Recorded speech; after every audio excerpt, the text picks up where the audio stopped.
한 주 동안 편안히 보내셨습니까? 예, 말씀으로 또 말씀 가운데 큰 용기 얻고 또 큰 힘을 얻는 여러분 되기를 간절히 바랍니다. 이제 한국에서 목회를 할 때에 이 재림교회에 다닌다라는 게 이게 다른 사람들한테 얘기할 때에는 이렇게 좀 걱정이 되는 그런 부분들이 있었습니다. 이제 왜냐하면 안실리교회라고 얘기하면 막 뭐 목사님이라고 얘기할 때는 막 이렇게 되게 존대해주고 뭐 이렇게 존경스러운 그런 모습으로 딱 하다가도 제칠 안실 예수 재림교회 다닙니다라고 얘기하면 이렇게 얼굴색이 딱 변하는 게 보이거든요. 그리고 저 전도도 할 때도 수고합니다라고 얘기하다가도 보다가 이제 이거 어느 교회에서 나온 거예요 하다면 저희 교회라고 얘기하면 뭐 봤던 것도 다 받지 않고 이제 그런 걸 보게 돼요. 근데 이제 왜 한 번은 이제 물어봤어요. 왜 안실리 교회가 안실리 교회에 대해서 그런 이제 어떤 감정을 그런 생각을 가지고 있습니까?라고 얘기하니까 안실리 교회는 사입이라는 거죠.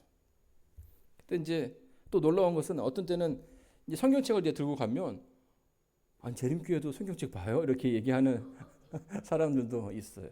그러니까 그 말은 사실은 잘 모르는 가운데서 또 계속 뭐 이렇게 뭐 매체라든지 언론 매체를 통해서 또 미디어를 통해서 어떤 그 들은 것들이 그러니까 자기가 이게 맞는지 맞지 않는지도 모르는 채 이렇게 학습하고 있다라는 것입니다. 특별히 제칠 안실 예수 재림교회가 뭐 이제 다른 나라에서는 좀 덜 그런 것 같은데요. 한국에서는 굉장히 많은 어떤 그 오해를 받고 있고 또 뭐 최근에 등장하는 어떤 사이비 같은 엘렌지 하이시 어떤 그런 교주의 모습으로 이제 이해되고 있다라는 거예요.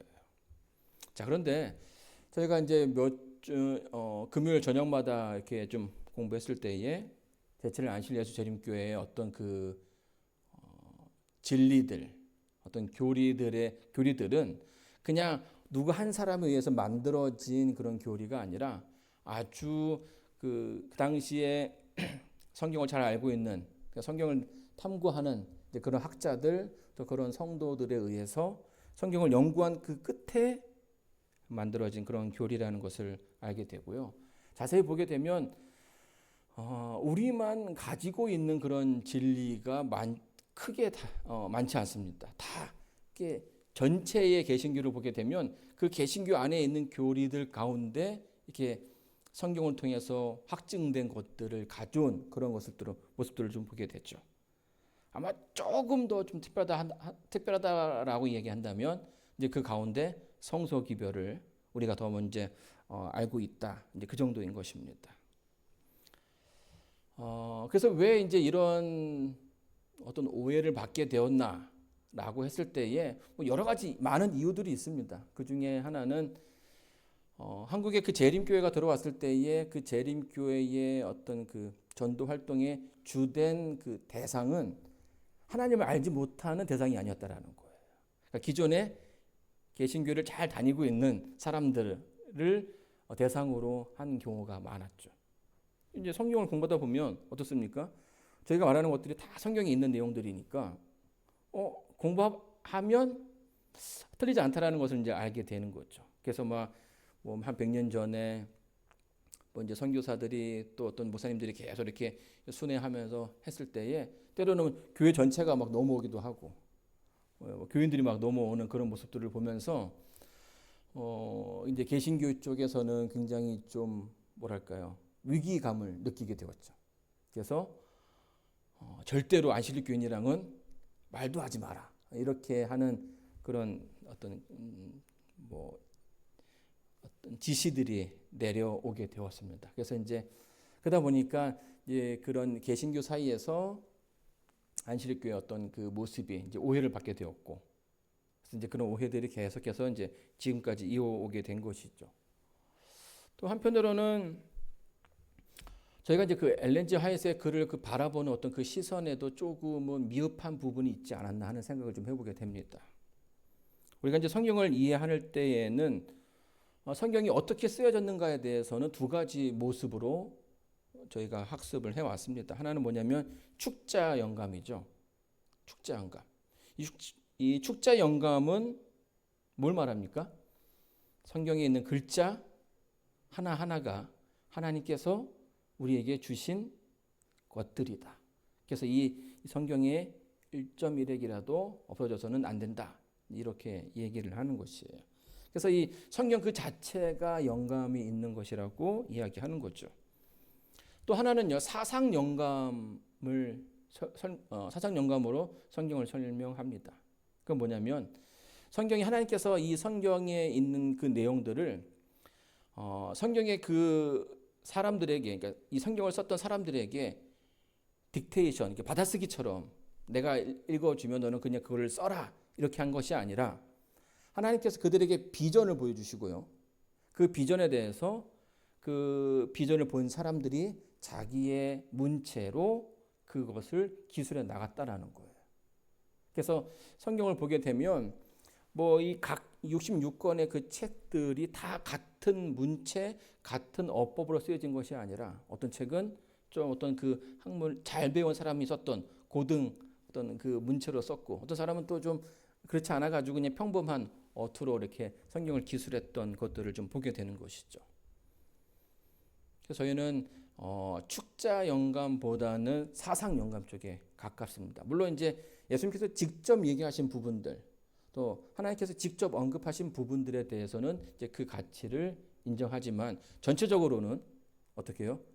비전을 보여주시고 그 비전에 대해서 그 사람의 어떤 그 문체를 통해서 기술되게끔 했다라고 저희는 믿고 있습니다.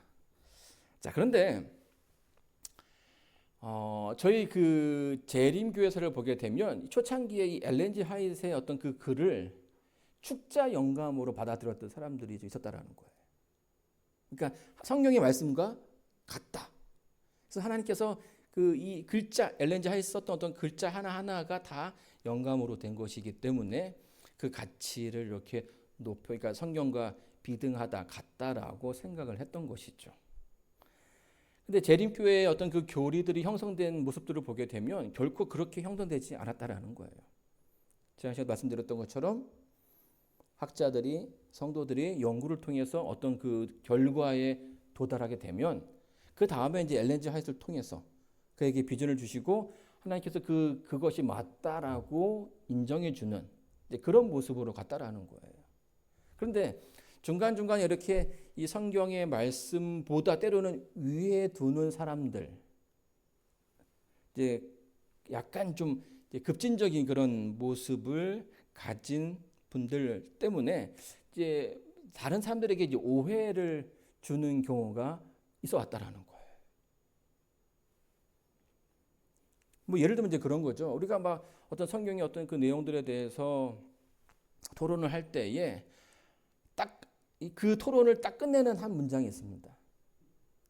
그게 뭘까요? 예언의 시대 보면 이렇게 나와 있다 라고 얘기하면 그 토론은 사실은 의미가 없는 거죠. 왜냐하면 어떤 성경적인 어떤 가치를 논하기보다 그것을 인정하지 않는다라는 그 모습으로 비춰줄 수 있기 때문에, 그래서 이 교회 안에서 이제 그런 모습들이 점점 많아지게 되었고요.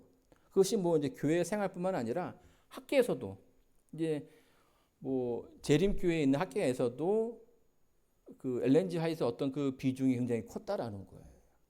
근데 이제 그러다 보니까 어떤 문제가 생기게 되냐면 다른 사람들에게 보이는 재림교회의 모습이 마치 어떤 그 좋지 않은 그런 모습으로 보일 수 있다라는 거죠.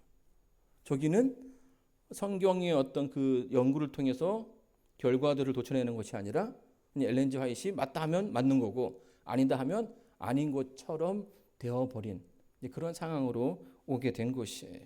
자, 그런데 그런 의미에서 우리가 이제 재림교회 역사를 이제 공부해 보면 어떻게 하나하나 그 진리들이 정립되어 갔는지를 확인할 수 있다는 것이에요. 그리고 결코 이것이 누구 한 사람에 의해서 만들어지지 않았다는 것을 여러분도 이해해 주시길 바랍니다. 그리고 그와 함께 그냥 여러분들도 그 개인적으로 어떤 성경에 대한 연구들이 필요하다는 말씀을 좀 드리고 싶어요. 성경을 보시고 이것이 맞나? 목사님 하는 말이 제대로 하고 있나 이렇게 한번 보시는 그런 모습도 필요하다고 생각합니다. 초창기 제7일 안실 예수 재림교회의 5대 진리를 보게 되면 5가지를 이야기해 주고 있습니다. 재림 기별, 예수님께서 오신다라는 것이었죠. 그리고 그 가운데 재림의 어떤 그 재림 운동이 실패로 끝나면서 그 이유가 무엇인가라고 하는 그 연구 가운데 성소의 진리를 발견하게 되었고요. 그리고 그것을 돕는 예언의 선물, 엘렌 G 화이트를 통해서 그 계시를 보여주셨던 그런 모습을 좀 보게 됩니다. 근데 사실 이 부분에 대해서 우리가 크게 부담을 가질 필요는 없습니다. 예언에 대해서. 왜냐하면 하나님께서는요, 각 시대마다 어떤 그 큰 사건이 일어날 때마다 선지자들을 보내주셨다라는 거예요. 그러니까 마지막 시대이기 때문에 예수님의 탄생이 있기 전에 침례 요한을 통해서 예수님의 그 초림을 준비해 두셨다면 재림이라는 아주 큰 사건을 앞에 두고서는 하나님께서 당연히 그 가운데서도 선지자를 보내주실 수 있는 것이에요. 그리고 그것에 대해서 이야기할 때에 그 기별이 전혀 다른 기별이 아니라 성경에 있는 내용들을 다시 한번 환기시켜주는 그런 모습이라는 것이에요. 그래서 우리가 이 예언에 대해서 크게 부담을 느낄 필요는 없다라고 생각합니다. 그리고 오늘 이제 그 안식일 문제와 이제 마지막으로 이제 조건적인 어떤 그 불멸에 대해서 잠깐 좀 언급하려고 합니다. 제가 바로 지난 시간에는 이 앞에 3가지를 좀 말씀을 드렸고요. 이제 안식일 얘기를 좀 오늘은 좀 해보고자 합니다. 여러분, 스페인에 가면 이 성당 이름이 뭔지 아십니까? 예, 사르라다 파밀리아 성당입니다. 이 스페인 바르셀로나시에 있는, 지금도 이제 지어지고 있는 그런 성전인데요. 천재 건축가 안토니 가우디가 설계한 그런 성전이고요.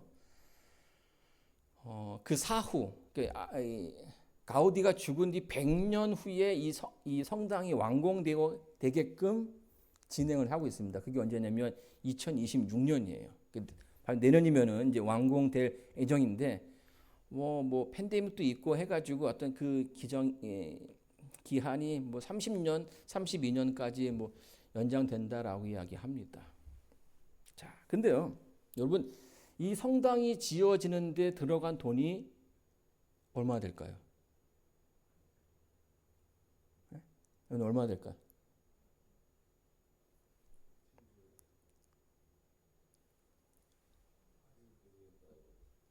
$3 빌리언이면 한국 돈으로 얼마죠?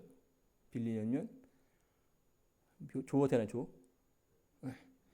여기 들어간 돈이 2조 6천억 원이라고 합니다. 어마어마한 돈이죠. 그러니까 단일 성당으로서 그만큼의 예산이 들어간다라는 거. 이게 성당이라는 게 그냥 건물을 짓는 것과는 좀 다릅니다. 그러니까 보통 건물을 짓을 때는요, 찍어낸 걸로 쓰면 돼요. 그렇죠? 비슷한 것들이 많아요. 벽돌도 그냥 이런 벽돌, 그냥 원래 그 똑같은 벽돌로 이렇게 지면 되는데, 여기 보시면 아시겠지만 이 성당은요, 비슷한 구조가 거의 없다라는 거예요. 그러니까 찍어낼 수가 없어요. 그 말은 어떻게 됩니까? 조각가가 하나씩 그거를 맞춰가야 된다라는 거예요. 거기에다가 예전에 뭐 성 베드로 성당 같은 거 보면 그 그림들 다 누가 그렸습니까? 아주 막 유명한 그 화가들, 조각가들을 데리고 와서 들었다라는 거예요. 그러면 그 돈이 어마어마하죠. 자, 그러면 이 2조 6천억이라는 그 어마어마한 자금을 어떻게 마련했을까요? 스페인이 나라에서 내줬을까요? 예. 어떻게 했냐면 여기에 이제 그 입장료의 반은 이 건축 비용으로 들어간다라고 얘기합니다. 그리고 뭐 이제 독지가들이 또 개인적으로 어떤 그 단체에서 이렇게 도네이션 해가지고 계속해서 이 건물들을 지어왔다라는 거죠. 근데 지금이야 이제 그런 어떤 그 도네이션 활동이 전 세계적으로 가능한데요. 뭐 중세 시대 이러면 어떨까요? 고작 뭐 어떤 성전을 성당을 짓는다라는 그 사실에 대해서 뭐 얼마나 많은 사람들이 알겠습니까? 그렇죠? 그런데 아주 좋은 성당은 지어야겠고 또 다른 기존에 있던 성당보다는 더 좀 멋있고 더 낫게 지어야 되지 않겠습니까? 그래서 이제 무리를 하다 보니까 거기에 이제 돈이 모자라게 됩니다. 그래서 어떻게 합니까? 이 중세 시대에 천주교에서 이제 면죄부를 팔았죠. 자, 이 이제 면죄부를 파는 어떤 그 담당했던 신부가 누구냐? 요한 태젤이라는 사람이에요. 근데 이 사람이 그 슬로건을 아주 멋지게 줬습니다. 동전이 괴짝에 떨어지는 순간, 당신의 영혼은 연옥에서 날아오른다. 아마 이 사람은 오늘날 그 카피라이터 같은 거 해도 굉장히 성공했을 거라고 생각이 돼요. 정말 그 많은 사람들의 어떤 이 마음을 움직이게끔 하는 뭔가 이렇게 헌금해야겠다라는 어떤 그런 마음이 들게끔 만드는 거죠. 근데 죄의 용서, 이 면죄부를 사게 되면 내 죄가 용서를 받는다라는 그런 주장을 하게 되었고 이제 성당에서 이제 면죄부를 팔기 시작한 거예요. 자, 근데 이제 이 면죄부를 팔기 시작하면서 성당 어떤 그런 신앙생활에 문제가 생기게 되었죠. 어떤 문제입니까? 사람들의 신앙이 점점 상업화되는 거예요. 이 죄에 대해서 좀 그 두려운 마음이 좀 덜 하게 되는 거죠. 뭘 좀 죄를 져도 내가 좀 가진 돈이 좀 있으니까 이거 얼마치 사면 되지 않겠는가라는 생각이 들게 되는 것입니다. 그리고 부패가 일어나게 되었고요. 심지어는 이 성당 스스로가 풀 수 없는 문제가 생기게 됐어요. 면죄부를 사기 위해서 범죄를 일으키는 일들이 생기게 된 거예요. 그러면 그 사람의 죄는 면죄부를 샀으니까 없어져야 되는 겁니까? 아니면 범죄가 그냥 남아있는 겁니까? 스스로 어떤 이렇게 해결할 수 없는 그 모순에 처하게 되면서 사실은 이런 일들이 그 중세의 많은 사람들의 비판을 받게 되었습니다. 그런 가운데 누가 등장하는 거죠? 마르틴 루터가 등장하게 됩니다. 그래서 마르틴 루터가 95개조 반박문을 성당에다가 발표하죠. 근데 거기에 주된 내용은 뭐냐면 이렇게 6가지 내용이에요. 권위의 문제입니다. 권위. 교회에서 어떤 그렇게 말하는 면죄부를 팔고 이런 거 하는 그 권위가 어디에서부터 나왔느냐라는 거죠. 성경에 대한 그 권위는 교회 전통에 있느냐 아니면 말씀에 있느냐. 또 이 구원의 방법에 대해서도 의문을 제기합니다. 우리가 구원받는 게 믿음으로 말미암는 것이냐 아니면 거기에다가 뭔가 내가 좀 더 이렇게 하나님한테 잘 보이는 헌금도 많이 해야 되고 또 고행을 통해서 내 영혼을 깨끗하게 하는 그런 행위가 필요하다라고 천주교는 얘기했던 것이고 마르틴 루터는 아무리 살펴봐도 그런 내용이 성경에 나와 있지 않다라고 얘기하는 것입니다. 중보의 역할을 누가 하느냐는 것입니다. 신부가 하는 것이냐 마리아가 하는 것이냐 아니면 예수님께서 하시는 것이냐. 또 성경에 연옥이라는 것이 없는데 이것은 무슨 의미이고요. 또 누가 그 죄를 용서해 줄 수 있는 권한을 가지고 있느냐. 면죄부에 대해서 이렇게 이야기를 했습니다. 그리고 천주교에서 갖고 있는 7개의 그 성례전이 있습니다. 이게 굉장히 중요하게 여기는데 이것이 정말 성서적인 것인가 라고 하는 어떤 그 기원에 대해서 질문을 하게 되었고요. 이 교회의 핵심이 무엇인지에 대해서도 많은 고민을 하게 되었던 것입니다. 자, 근데 이 마르틴 루터가 이제 이렇게 이런 부분에서 교회는 기존의 어떤 그 전통이 아니라 성경의 말씀에 치중해야 된다라는 생각, 그런 확신이 있었죠. 그래서 이 마르틴 루터의 어떤 그 종교 개혁에 여러 가지 어떤 그 원칙들, 철학들이 있는데 그 중에 하나가 뭐냐면 솔라 스크립투라 해서 뭡니까? 오직 성경이 말하는 대로 우리가 살아야 한다라는 것이 이 개혁의 핵심이었다라는 거예요. 자, 이렇게 성경 말씀대로 살고자 했던 마틴 루터에게 안식일 기별을 전해 듣는 게 그러니까 그런 기회가 있었는가 없었는가? 이제 뭐 재림교에서는 이제 그런 부분에서 좀 많은 관심을 갖게 되죠. 왜냐하면 이 성경이 안식일 문제는 사실은 굉장히 기본적인 문제일 수 있거든요. 근데 보면 아예 없다고는 얘기할 수 없다라고 이야기를 합니다. 왜냐하면 1519년에 이 독일의 라이프치히라는 동네에서 이제 그 개혁파, 이제 개신교 대표로 해서 루터가 서게 되고요. 로마 교황을 대신해서 잔 에크라는 학자가 서게 됩니다. 그래서 서로의 어떤 그 가치, 서로의 어떤 그 사상에 대해서 누가 맞느냐, 누가 틀리느냐, 이런 토론의 어떤 그 자리를 마련하게 된 것이죠. 그래서 거기에 여러 가지 토론들을 했다라는 거예요. 그 대표적인 것이 문제 그런 거였습니다. 하나는 뭐였냐면 교황의 기원. 과연 교황은 누가 세웠는가라는 거죠. 누가 그 권위를 주었느냐라고 하는 것에 대한 토론을 하게 되었고요. 두 번째는 성경에 대한 권위예요. 성경에 하나님께서 만드신, 하나님께서 말씀하신 그런 글인데 이것을 만든, 이것을 정교화한 세력이 누구며 과연 그 두 세력은 누가 더 위에 있는가? 뭐 이런 논쟁을 좀 했던 것 같습니다. 그리고 뭐 연옥에 대한 것, 면죄부와 고해 성사에 대한 그런 내용이죠. 그러면서 이 잔 에크가 마틴 루터에게 묻습니다. 네가 정말 성경 말씀대로 살기를 원하느냐? 하는 거죠. 그렇다. 그렇게 이제 얘기를 했다고 합니다. 그러면 이 잔 야크가 뭐라고 했냐면 그러면 너희는 유대인들처럼 안식일을 지켜야 된다라고 얘기를 한 거예요. 왜냐하면 성경에 안식일은 어느 날입니까? 지금도 그렇지만 당시에 유대인들이 지키는 안식일이 하나님께서 원하시는 그 예배일이 맞기 때문이죠.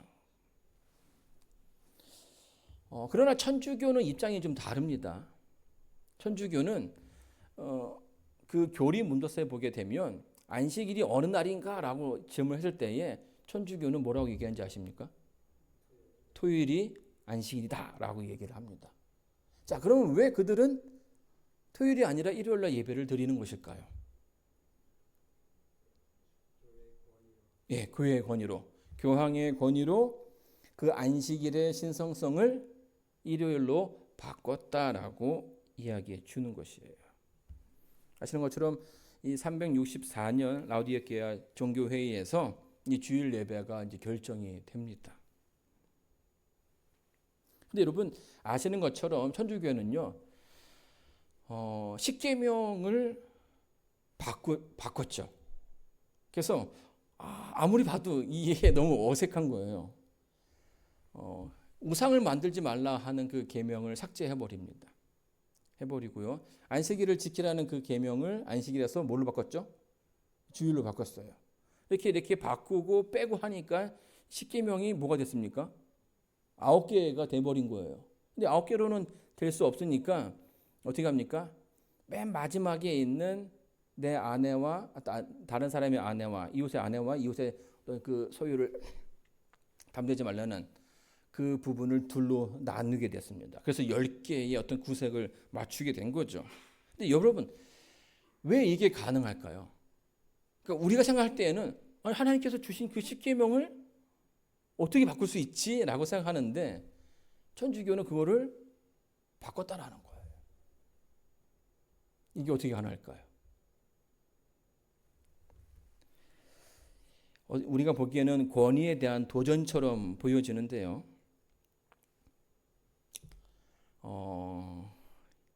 역사에 보면 이런 일들이 있어요. 특별히 그 이집트를 보게 되면 이집트의 그 문자들은 그 벽에다가 이렇게 새겨지지 않습니까? 그런데 이제 그런데 가다 보면 가끔씩 그 벽이 파여진, 그래서 다시 새겨진 듯한 그런 느낌을 받는 곳이 있어요.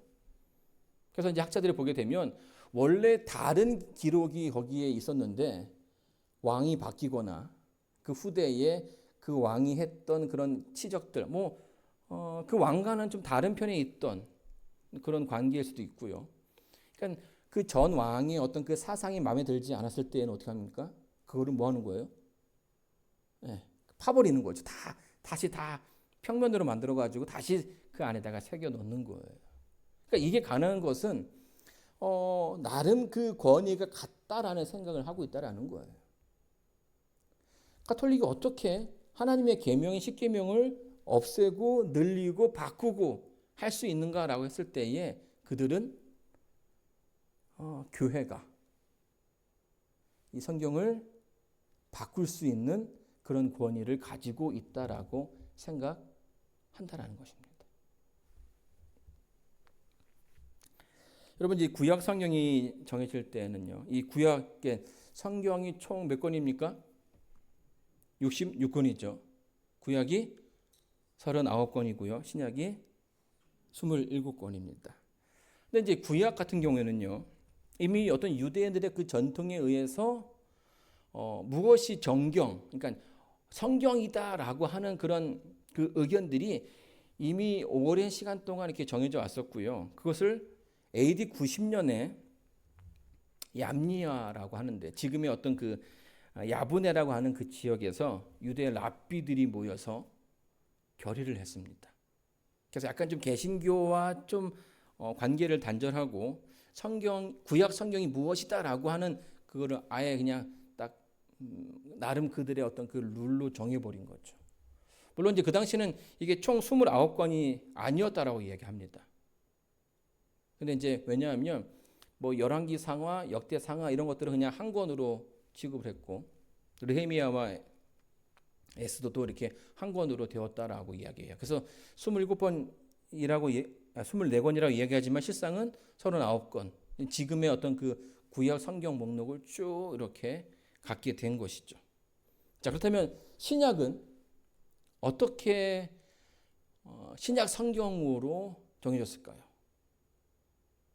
근데 구약은 이미 다른 선지자들이 언급한 그런 내용들도 있고 해가지고 이 정경을 하는데 크게 어렵지는 않았던 것 같아요. 근데 신약은 여기 보게 되면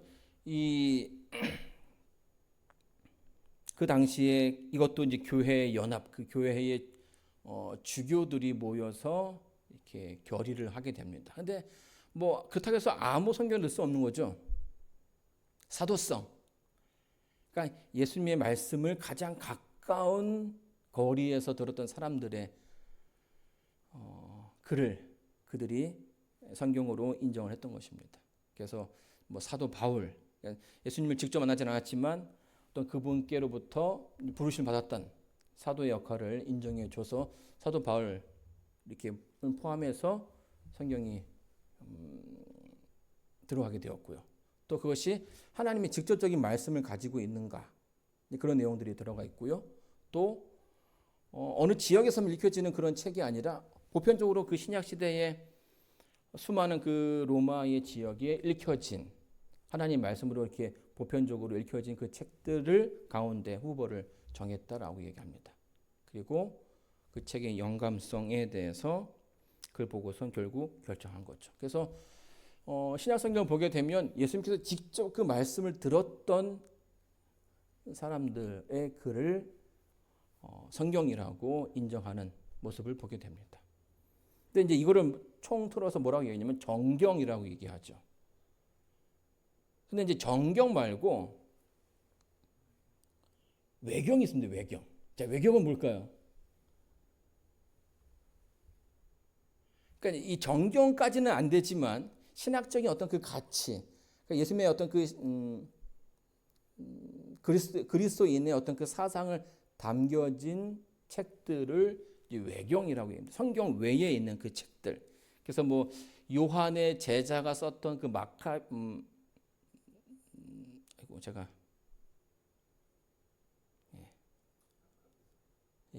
제가 그 까먹었는데 하여튼 그런 책들이 이제 있습니다. 근데 이제 그 외에 또 위경이 있습니다.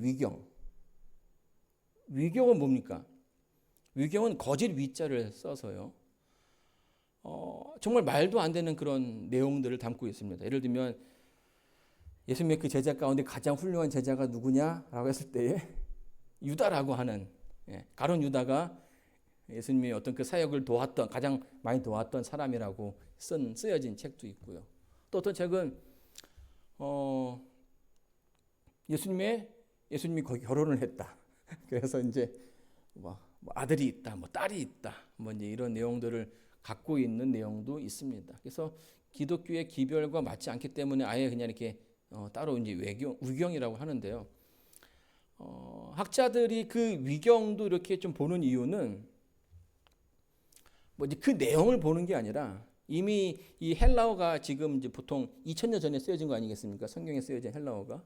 근데 이 원어를 연구할 때에 그 원어의 어떤 그 단어가 그때에 어떻게 쓰였는지를 확인할 때에 그런 자료들이 좀 필요하다라고 이야기해요.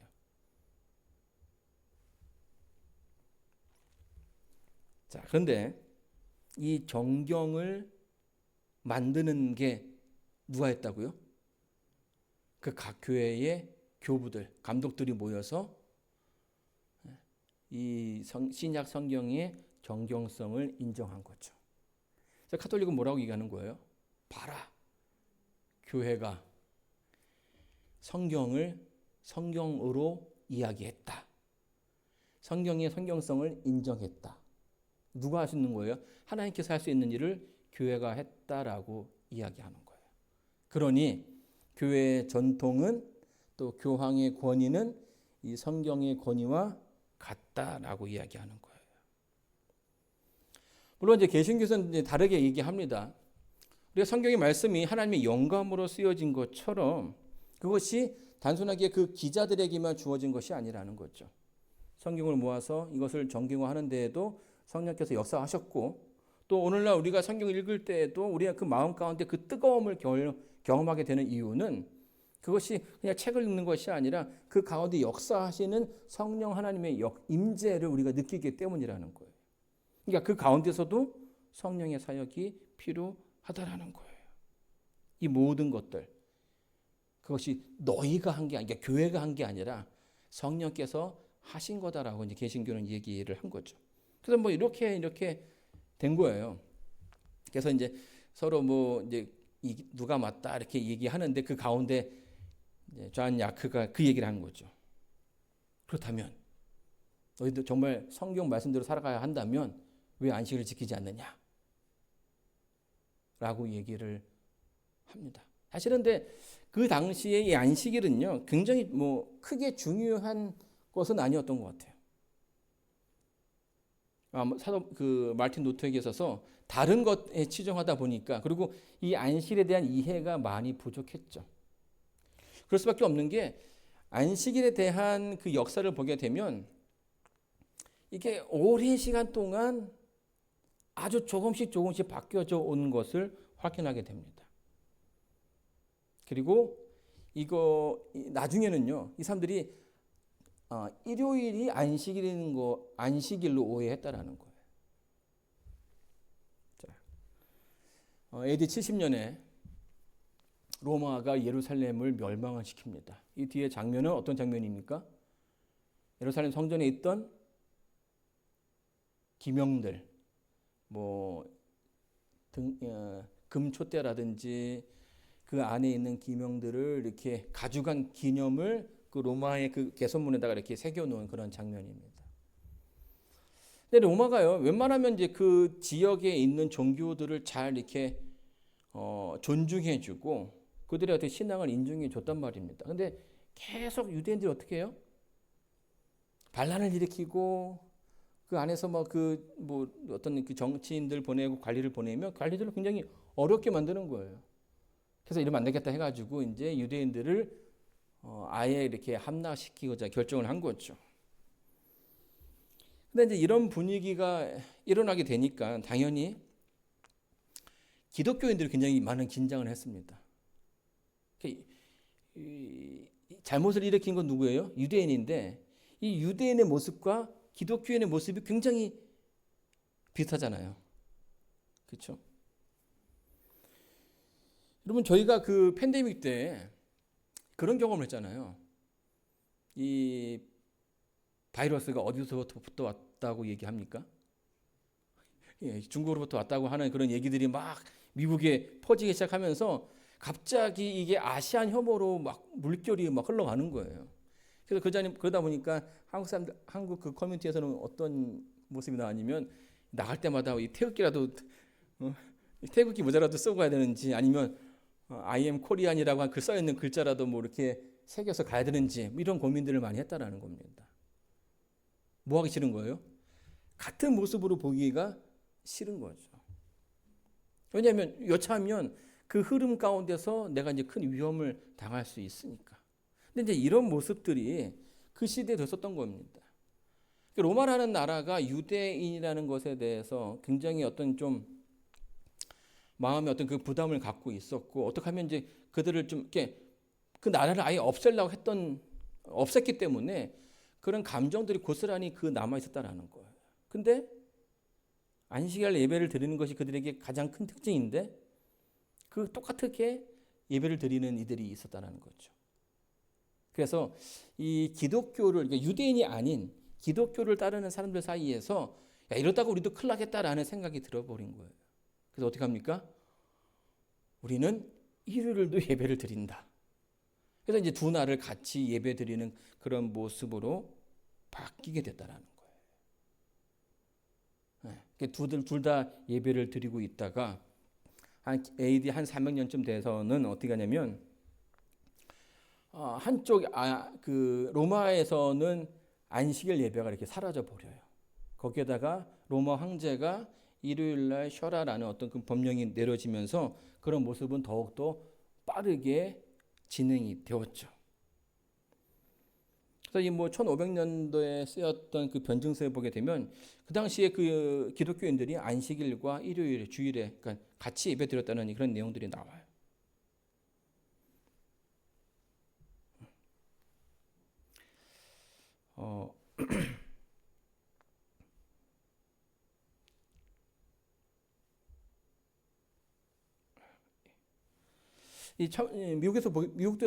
미국도 이제 그런 가운데 이제 안식일의 그런 내용들이 아주 소수의 사람들에게서 이제 이어져 오게 되었는데요.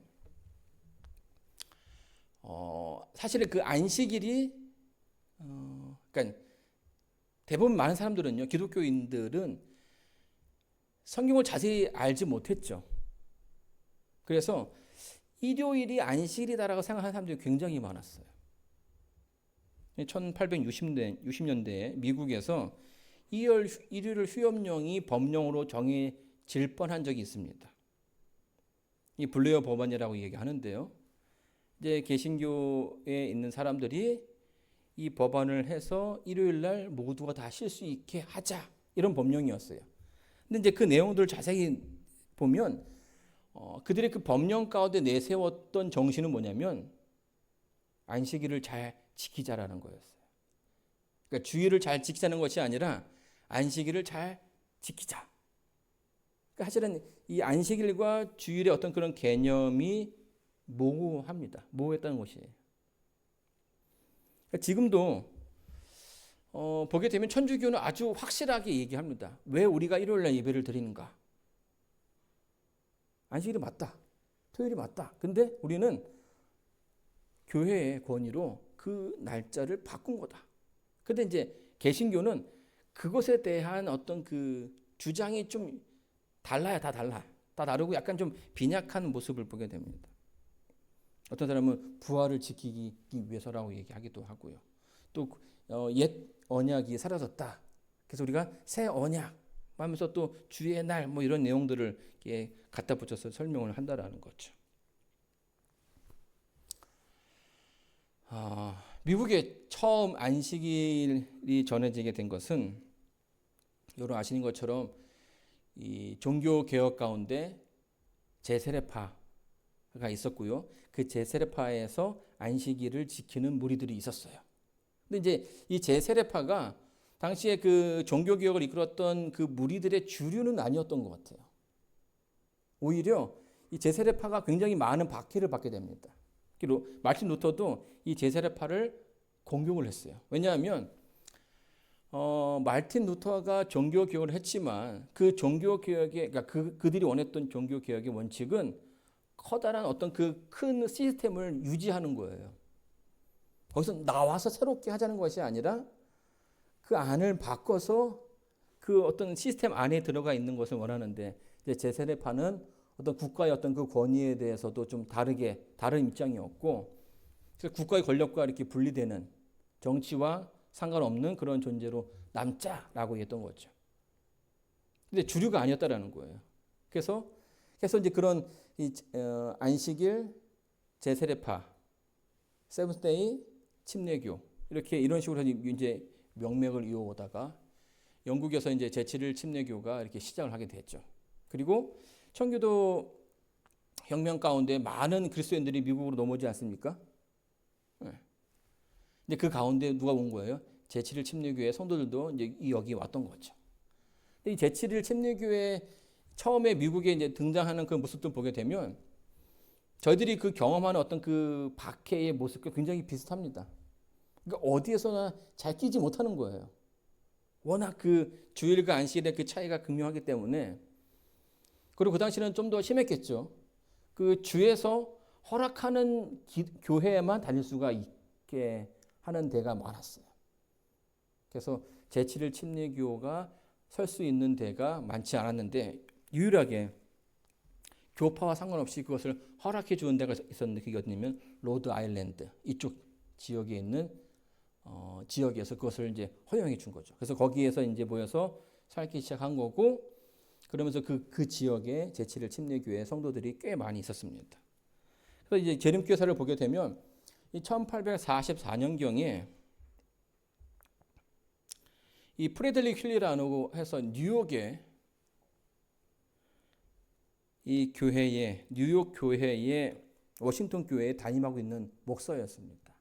이 목사가 재림 운동도 같이 하면서 성도들을 이렇게 이끌어가고 있는데 그 교회 가운데 레이첼 오크스라는 그 성도가 참석하게 된 거예요.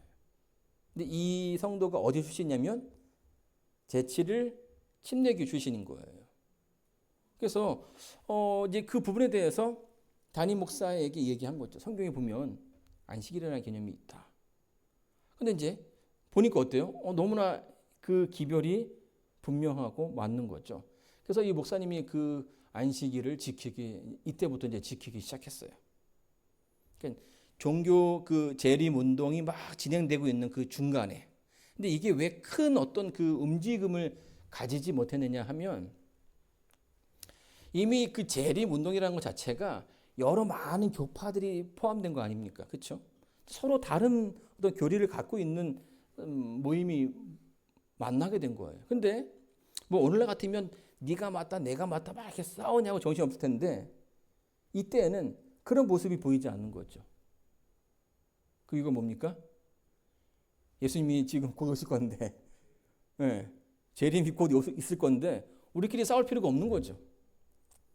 그리고 그러다 보니까 재림에 온통 그 포커스를 맞추다 보니까 다른 것에 대해서 관심을 줄 만한 여유가 있지 않았던 거예요. 그래서 이제 그 재림 운동이 실패로 끝난 뒤후에 이 프레들릭 휠러가 책을 출판을 하게 됩니다. 안식일에 관한. 성경의 어떤 안식일이 어떻게 진행되어 왔고 왜 이것을 지켜야 하는지. 근데 이 책을 누가 보게 됩니까? 여러분 아시는 것처럼 조셉 베이츠가 이 책을 보게 되었어요. 이게 재림교회에 굉장히 어떤 중요한 역할을 했던 그 선구자 가운데 한 분인데요. 조셉 베이츠가 그 책을 보고선 직접 그 교회를 갑니다. 가서 그 얘기를 듣고 결국엔 그 기별을 받아들이게 되죠. 조셉 베이츠가 또 이 얘기를 이제 엘렌 하몬과 이렇게 제임스 화이트에게도 얘기했는데 처음에는 엘렌 자이도 이걸 받아들이지는 않았어요. 처음에는. 그런데 이제 그 재림 운동이 실패로 끝난 다음에 나중에 이제 그 엘렌 자이트 그 부부가 이제 받아들이는 한 1년 뒤에 이렇게 받아들이는 그런 모습을 보게 됩니다. 근데 조셉 베이츠는요. 원래 직업은 선장이었습니다. 선장. 노예들을 이렇게 나르는 그래서 막 굉장히 부자였어요. 지금도 배가 있는 사람은 부자 아니겠습니까? 그렇죠? 네. 그래서 막 큰 배를 가지고 있는 그런 아주 부자였는데 예수님을 영접하고 난 다음에 아주 열정적으로 이 전도 활동 또 선교 활동에 참여하게 돼요. 그리고 아주 성경 말씀도 아주 열심히 읽게 되었고 특별히 이 조셉 베이츠는 안식일에 대해서 연구를 많이 합니다. 그래서 안식일 교리 가운데 그 시대에 세 가지 정도 어떤 그런 그 체계를 형성하게 되는데요. 그게 뭐냐면 첫 번째로는 이 계시록 11장 19절에 보게 되면 이 성소가 열리면서 그 안에 나팔이 불리면서 그 안에 하늘의 성소가 열리는 그런 장면들을 언급하고 있는데요. 그 가운데 그 성소 안에서 안식일 계명이 있다라는 사실을 얘기하면서 이 일곱 나팔의 그 마지막은 뭘 뜻하는 겁니까? 예수님 모시기 직전인 거죠. 그러니까 그 직전에 이 계명이 드러났다라는 것은 지금이야말로 이 안식일 계명이 드러나야 할 시기라고 이해를 했고 그래서 더 열심히 이 안식일 기별을 전하기 위해서 노력을 했습니다. 거기에다가 그 엘렌 G 화이트이 받았던 그 계시 가운데 하나가 뭐냐면 법궤 안에서 그 10계명을 봐왔는데 10계명의 10개의 계명 가운데 뭐가 몇 번째가 반짝입니까? 네 번째 계명이 반짝반짝 거리는 거예요. 그래서 여기에 대해서 더 많은 어떤 그 관심을 갖게 되었고 그래서 재림교회 초창기 선구자들이 그것을 안식일의 어떤 그 확신을 갖게 된 거죠. 자, 그리고 거기에다가 계시록 14장 12절에 보게 되면 이 남은 무리들의 그 특징이 나오죠. 특징이 뭡니까?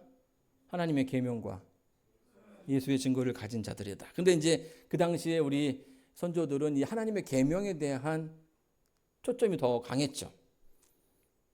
그래서 그 엘렌 G 화이트이 이때 그렸던 그 그림을 보게 되면 예전에 그 박정규 목사가 와서 보여준 그림처럼 보게 되면 그 그림의 중앙에 뭐가 있습니까?